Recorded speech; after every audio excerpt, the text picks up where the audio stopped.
സമീപകാലത്ത് മലയാള സിനിമയിൽ നിലനിന്നിരുന്ന അവതരണം ആസ്വാദന ശൈലിയെ തകിടം മറിച്ചുകൊണ്ട് പ്രമേയത്തിലും ആവിഷ്കാരത്തിലും തന്റേതായ ഭാഷ്യം ചമച്ച് പ്രേക്ഷകരുടെ അംഗീകാരം നേടിയ പാസഞ്ചർ എന്ന ചിത്രത്തിന്റെ സംവിധായകൻ രഞ്ജിത്ത് ശങ്കർ വീണ്ടും പുതിയ ചലച്ചിത്രത്തിനായി ഒരുങ്ങുന്നു. അർജുനൻ സാക്ഷി. പൃഥ്വിരാജിനെ കേന്ദ്ര കഥാപാത്രമായി രഞ്ജിത്ത് ശങ്കർ തിരക്കഥയെഴുതി സംവിധാനം ചെയ്യുന്ന ഈ ചിത്രം SRT ഫിലിംസിന്റെ ബാനറിൽ S സുന്ദരരാജൻ നിർമ്മിക്കുന്നു. P സുകുമാറിന്റേതാണ് ക്യാമറ. റോയ് മാത്യു എന്ന ആർക്കിടെക്ടിന്റെ വേഷത്തിലാണ് പൃഥ്വിരാജ്. റോയ് മാത്യു ജനിച്ചതും പഠിച്ചതും വളർന്നതും കേരളത്തിന് വെളിയിലാണ്.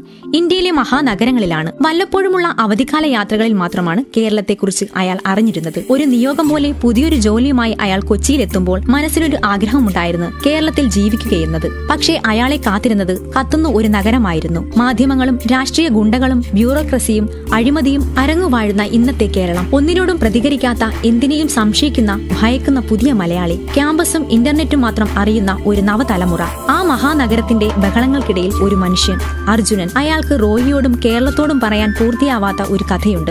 ദൈവം സാക്ഷി, അർജുനൻ സാക്ഷി. അർജുനനെ സാക്ഷ്യപ്പെടുത്തി വീണ്ടും രഞ്ജിത്ത് ശങ്കർ ചലച്ചിത്ര ശാഖയ്ക്ക് പുത്തൻ ഭാഷ്യം ചമയ്ക്കുകയാണ്. ഈ ചിത്രത്തിന്റെ പ്രൊഡക്ഷൻ കൺട്രോളർ വിനോദ് ഷൊർണൂറാണ്.